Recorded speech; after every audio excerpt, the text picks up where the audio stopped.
সুপ্রিয় শিক্ষার্থীবৃন্দ, সম্মানিত অভিভাবকবৃন্দ, সম্মানিত শিক্ষক কর্মকর্তা কর্মচারীবৃন্দ এবং আজকের এই ক্লাস যারা শুনছেন এবং দেখছেন সবাইকে ফুলবাড়িয়া কলেজ অনলাইন ক্লাসের পক্ষ থেকে স্বাগত জানাচ্ছি।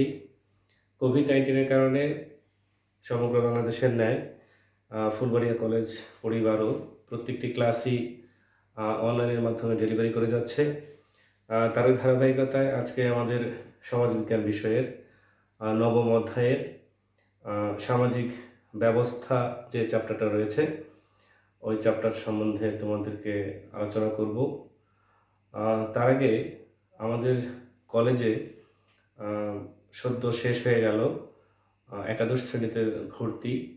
যারা আমাদের কলেজে একাদশ শ্রেণীতে ভর্তি হয়েছ তোমাদের সবাইকে সাধুবাদ জানাচ্ছি। পাশাপাশি যারা সমাজবিজ্ঞান বিভাগে অথবা সমাজবিজ্ঞান বিষয়টি যারা নিয়েছ তাদেরকে অন্তঃস্থল থেকে ধন্যবাদ জানাচ্ছি। তো আজকে আমরা যে বিষয়টা আলোচনা করব সেটা হচ্ছে সমাজবিজ্ঞান প্রথম পত্রের নবম অধ্যায়ের সামাজিক ব্যবস্থা চ্যাপ্টারটি, এবং এই চ্যাপ্টার থেকে আমরা আরও বিগত দিনে 3টি ক্লাস নিয়েছি। আজকে আমাদের এই চ্যাপ্টারের উপরে চতুর্থ ক্লাস। তো আজকের ক্লাসের বিষয়বস্তু হচ্ছে শিক্ষার ধারণা ও স্তর।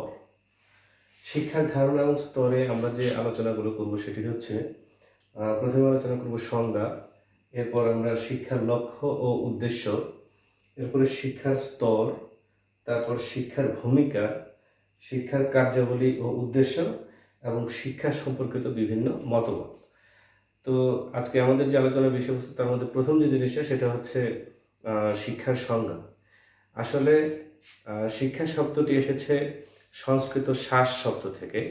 কারো কারো অভিমত অনুযায়ী সংস্কৃত শ্বাস শব্দটির অর্থ হলো শাসন করা বা শৃঙ্খলিত করা বা নিয়ন্ত্রণ করা অথবা নির্দেশনা দেওয়া, এ ধরনের কিছু একটা। অন্য আরও মতবাদ অনুযায়ী শিক্ষা শব্দটি, এডুকেশন শব্দটি এসেছে ইডুকেয়ার থেকে। এটা একটা ল্যাটিন শব্দ ইডুকেয়ার থেকে। এর অর্থ হচ্ছে প্রতিপালন করা অথবা পরিচর্যা করা, এ জাতীয় কিছু একটা।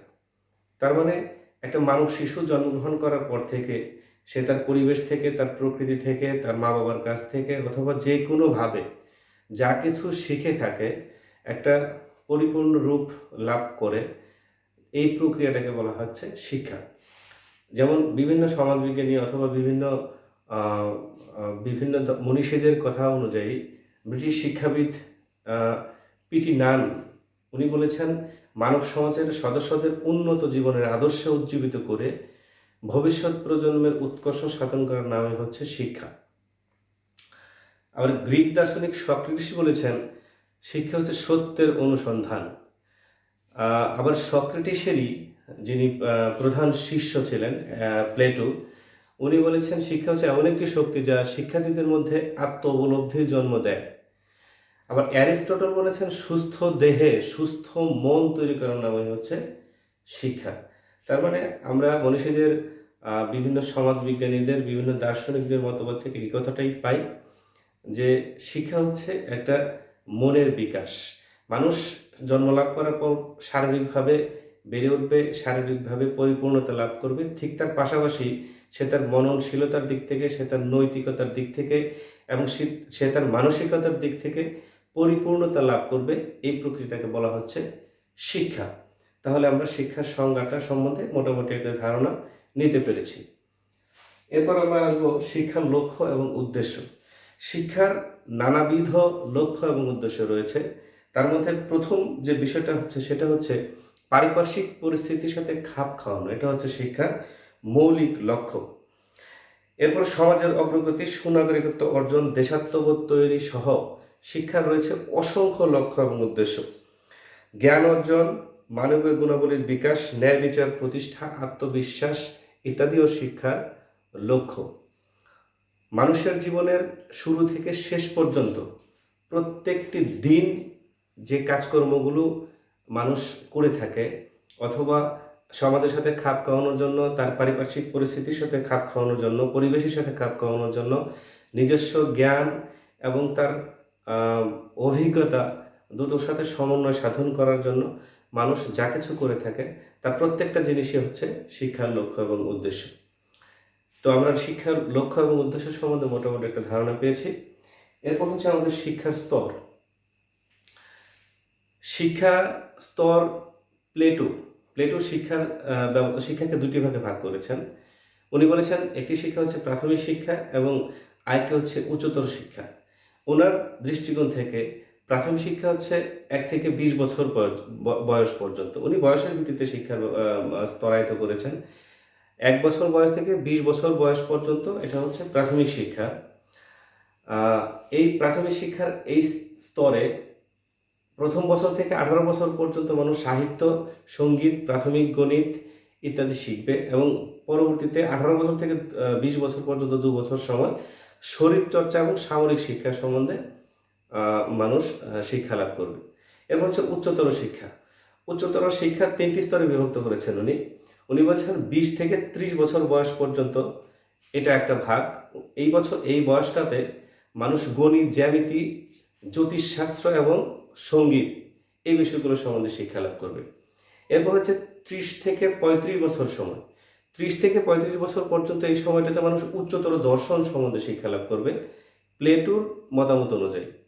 এরপর 35 থেকে 50 বছর এই সময়টাতে মানুষ শিক্ষালব্ধ জ্ঞান এবং বাস্তবতার সাথে সমন্বয় সাধন করে, তার অভিজ্ঞতার সাথে সমন্বয় সাধন করে বাস্তব জীবনে এই বিষয়টাকে কাজে লাগাবে। এই হচ্ছে প্লেটোর মতবাদ অনুযায়ী শিক্ষার স্তর। বাংলাদেশের শিক্ষা স্তর সম্বন্ধে জানতে হলে আমাদেরকে পূর্বের শিক্ষার স্তর সম্বন্ধে জানতে হবে এবং বর্তমান স্তর দুটো সম্পর্কে জানতে হবে। পূর্বে বাংলাদেশের শিক্ষার স্তর ছিল 5টি।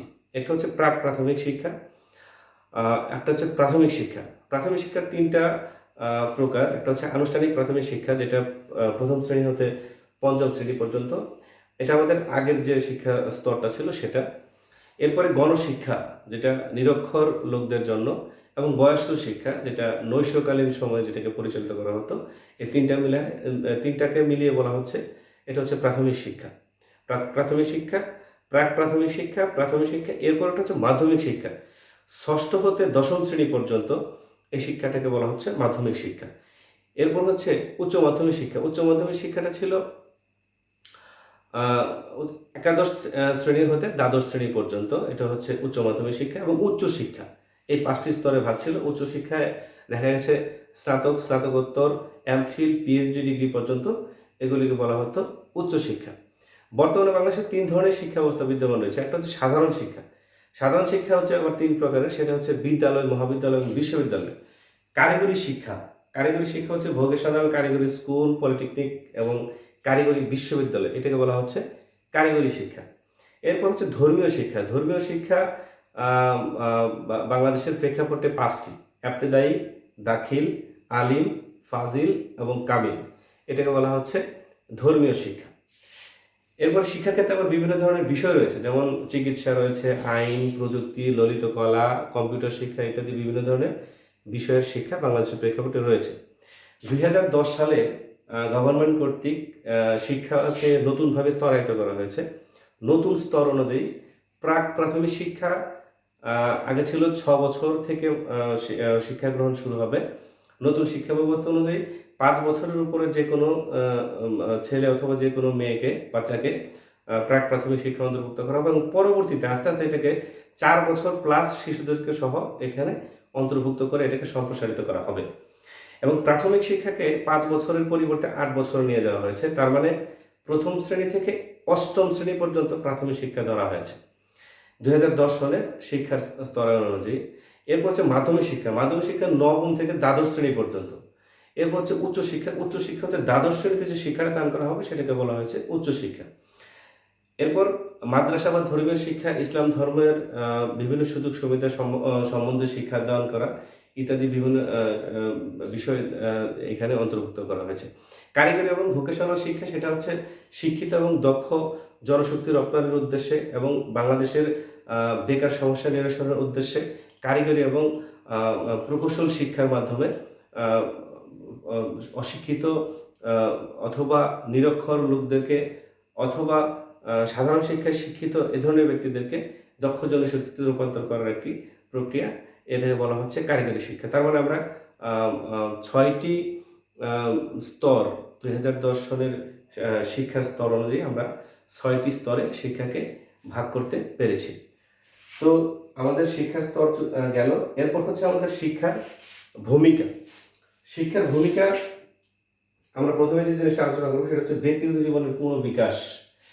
একটা মানুষ যখন জন্ম লাভ করে তখন সে প্রত্যেকটা ধাপে ধাপে সে শিক্ষা লাভ করতে থাকে এবং সে তার মায়ের কাছ থেকে শেখে, সে তার পরিবেশের কাছ থেকে শেখে, প্রকৃতির কাছ থেকে শেখে, সে তার খেলার সাথীদের কাছ থেকে শেখে, বন্ধু বান্ধবদের কাছ থেকে শেখে, আত্মীয় স্বজনদের কাছ থেকে শেখে। সব কিছু শিক্ষার মাধ্যমে সে পরিপূর্ণ বিকাশ লাভ করে, মেন্টালি এবং ফিজিক্যালি উভয়ভাবে সে পরিপূর্ণ বিকাশ লাভ করে, পরিবেশের সাথে তার নিজেকে খাপ খাওয়ায়। এই জন্য বলা হচ্ছে শিক্ষার প্রধান ভূমিকা হচ্ছে ব্যক্তিগত জীবনের পূর্ণ বিকাশ লাভ করা। এরপর হচ্ছে সংগতি বিধান। পারিপার্শ্বিক পরিস্থিতির সাথে নিজেকে খাপ খাইয়ে চলার যে ক্যাপাসিটি, এই ক্যাপাসিটিটা মানুষ শিক্ষার মাধ্যমে শিখে থাকে। এটা শিক্ষার একটা গুরুত্বপূর্ণ ভূমিকা। এরপর হচ্ছে সামাজিক অগ্রগতি। শিক্ষা শুধু ব্যক্তিগত জীবনটাকে এগিয়ে নেয় এমন কিছু নয়, শিক্ষা সমাজটাকেও এগিয়ে নিচ্ছে, শিক্ষা দেশকে এগিয়ে নিচ্ছে, গোটা পৃথিবীটাকে শিক্ষা এগিয়ে নিচ্ছে। আমরা সমাজ ব্যবস্থা বলতে গোটা পৃথিবীর যে ব্যবস্থা সেটাকে বোঝা যায়। তাই সামাজিক অগ্রগতি শিক্ষার একটা অন্যতম ভূমিকা। এরপর হচ্ছে সমাজ সংরক্ষণ। এই সমাজটাকে ধরে রাখতে হলে সমাজটাকে তার নিজস্ব গতিতে চলতে দেওয়ার ব্যবস্থা করতে গেলে অবশ্যই শিক্ষার অপরিসীম গুরুত্ব রয়েছে। তাই এটাও একটা শিক্ষার অত্যন্ত গুরুত্বপূর্ণ ভূমিকা। এরপর হচ্ছে বর্তমান প্রজন্মকে উপযোগী করে তৈরি করা। অতীতের কাছ থেকে শিক্ষা নিয়ে বর্তমান সময়টাকে খুব সুন্দরভাবে ব্যবহার করে আগামী দিনের সমাজের সাথে, আগামী দিনের পৃথিবীর সাথে এই পৃথিবীকে, বর্তমান সময়টাকে, এই প্রজন্মটাকে উপযোগী করে গড়ে তোলা, এটা হচ্ছে শিক্ষার আরেকটা গুরুত্বপূর্ণ ভূমিকা। এরপর হচ্ছে আত্মবিশ্বাস গঠন। একজন শিক্ষিত মানুষ, যে কোনো শিক্ষায় শিক্ষিত একজন মানুষ, আমরা শুধু পাঠ্যপুস্তকের জ্ঞানটাকে শিক্ষা হিসেবে কল্পনা করব না। একজন মনীষী বলেছেন প্রকৃতি হচ্ছে আমাদের সবচেয়ে বড় শিক্ষক। সম্ভবত অ্যারিস্টটল বলেছিলেন প্রকৃতি হচ্ছে আমাদের সবচেয়ে বড় শিক্ষক। তো যে বিষয়টা আত্মবিশ্বাস গঠন করা, আমি যদি শিক্ষিত না হই, আমার ভিতরে যদি কোনো ধরনের শিক্ষা না থাকে, তাহলে আমি মেন্টালি দুর্বল থাকবো। আর তাই আমার মনটাকে বিশ্বাসে পরিপূর্ণ করতে হলে, আমি যে কিছু করে দেখাতে পারি এই জিনিসটা প্রুফ করাতে হলে অবশ্যই শিক্ষার অপরিসীম ভূমিকা বিষয়টাতে রয়েছে। তাহলে গেল আমাদের শিক্ষার ভূমিকা। এরপরে আসছে আমাদের কি শিক্ষার কার্যাবলী এবং উদ্দেশ্য। শিক্ষার কার্যাবলী এবং উদ্দেশ্য আমাদের প্রথমে আছে সুনাগরিকত্ব অর্জন। সুনাগরিকত্ব অর্জন। একজন নাগরিক, একটা স্টেটের একজন নাগরিক অথবা একটা এলাকার একজন নাগরিক, উনি নাগরিক কিছু সুযোগ সুবিধা সে রাষ্ট্রের কাছ থেকে নেবে, আবার রাষ্ট্রের প্রতি তার কিছু দায়িত্ব এবং কর্তব্য রয়েছে, মানুষের প্রতি তার কিছু দায়িত্ব রয়েছে, পরিবারের প্রতি রয়েছে, সমাজের প্রতি রয়েছে। তো সমাজ, দেশ এবং মানুষের প্রতি যে দায়িত্ববোধ, এই দায়িত্বগুলো সঠিকভাবে পালন করার মাধ্যমে একজন মানুষ সুনাগরিক হতে পারে।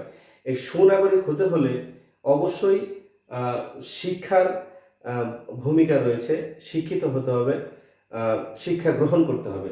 তাই এটা অত্যন্ত গুরুত্বপূর্ণ একটা কার্যাবলীর নাম হচ্ছে সুনাগরিকত্ব অর্জন। এরপর রয়েছে দেশাত্মবোধ তৈরি। দেশকে ভালোবাসা ইমানি দায়িত্ব মুসলমান ধর্ম মতে। দেশটাকে ভালোবাসতে হবে। এই দেশের পানি নেই, এই দেশের শ্বাস প্রশ্বাস, এই দেশের অক্সিজেন আমরা নিয়ে থাকি, দেশের সমস্ত ফ্যাসিলিটিস আমরা ভোগ করে থাকি। তাই দেশটাকে ভালোবাসতে হবে, দেশাত্মবোধ তৈরি করতে হবে। একজন শিক্ষিত মানুষের ভিতর দেশাত্মবোধ তৈরি হওয়াটা যতটা সহজ, একজন অশিক্ষিত মানুষ যে কোনো শিক্ষা গ্রহণ করেনি, সে দেশমাতৃকাকে কিভাবে ভালোবাসতে হয়, কী কারণেই বা বাসতে হয়, বিষয়টা তার জন্য জানাটা কিছুটা কঠিন। তাই দেশাত্মবোধ তৈরি করা নাগরিকের ভেতরে, এটা শিক্ষার একটা অন্যতম গুরুত্বপূর্ণ কার্যাবলী এবং উদ্দেশ্য। জ্ঞান অর্জন। আমরা প্রকৃতি থেকে জ্ঞান অর্জন করতে পারি, আমরা পরিবেশ থেকে জ্ঞান অর্জন করতে পারি, যে কোনোভাবেই করি না কেন একটা শিক্ষা। তাই শিক্ষা মানুষের জ্ঞান অর্জনের সবচাইতে গুরুত্বপূর্ণ মাধ্যম হচ্ছে শিক্ষা। তাই অত্যন্ত গুরুত্বপূর্ণ একটা কার্যাবলী হচ্ছে জ্ঞান অর্জন। নৈতিক চরিত্রের বিকাশ। মানুষের ভিতরে যখন নৈতিকতা থাকে না, মানুষের ভিতরে যখন মানবীয় গুণাবলী থাকে না, তখন মানুষকে পরিপূর্ণ মানুষ হিসেবে কল্পনা করা যায় না। একমাত্র শিক্ষার মাধ্যমেই মানুষের ভিতরে নৈতিকতার বিকাশ হয়, মানুষের ভিতরে চারিত্রিক গুণাবলীর বিকাশ হয়।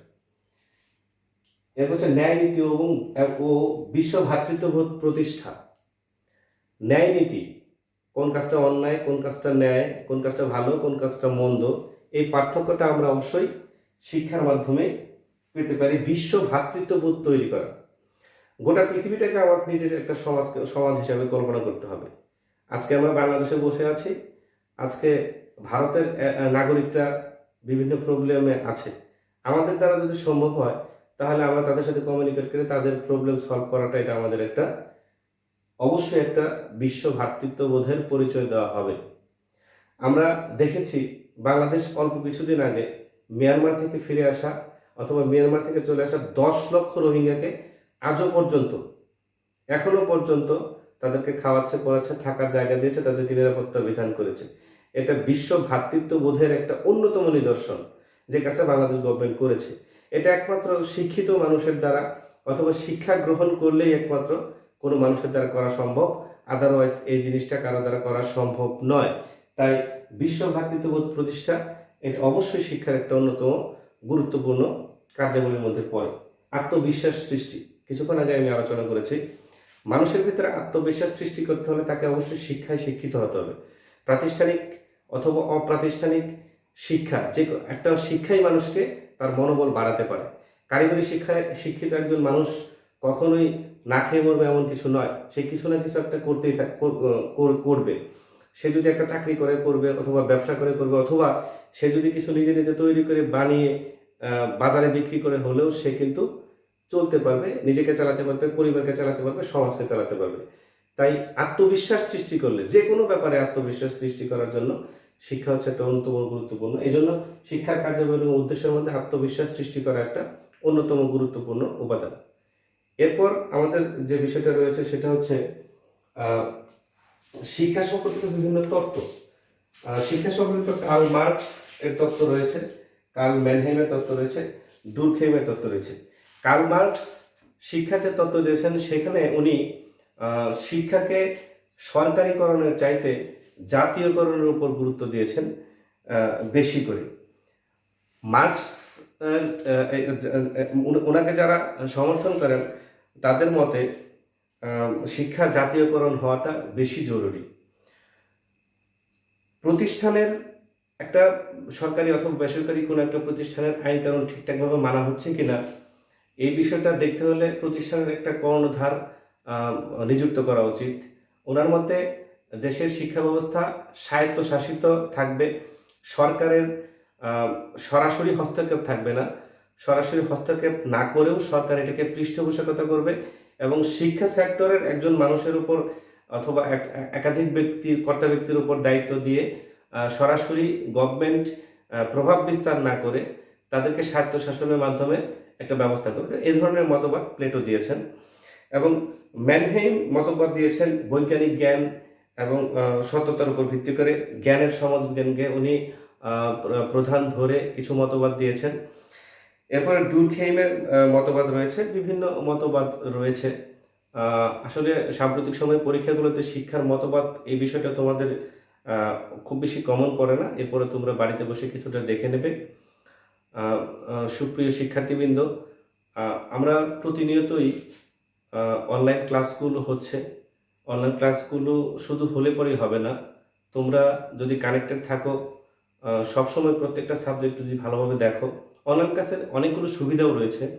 যেমন তুমি একই ক্লাস একবার যদি না বুঝতে পারো, 2বার 3বার 4বার 10বার ভিডিওটি তুমি রিভিউ করতে পারবে। এখানে তোমার কোনো প্রশ্ন করা থাকলে তুমি কমেন্টসে গিয়ে প্রশ্ন করলে আমি এগুলি আবার আনসার করার চেষ্টা করব। আর বিগত 2টি ক্লাস যাবৎ 3টি ক্লাস যাবৎ আমি চেষ্টা করছি, আমি তোমাদেরকে বলেছি যে আমার ফেসবুক নিজস্ব টাইমলাইনে আমি এটা দিয়ে দিই।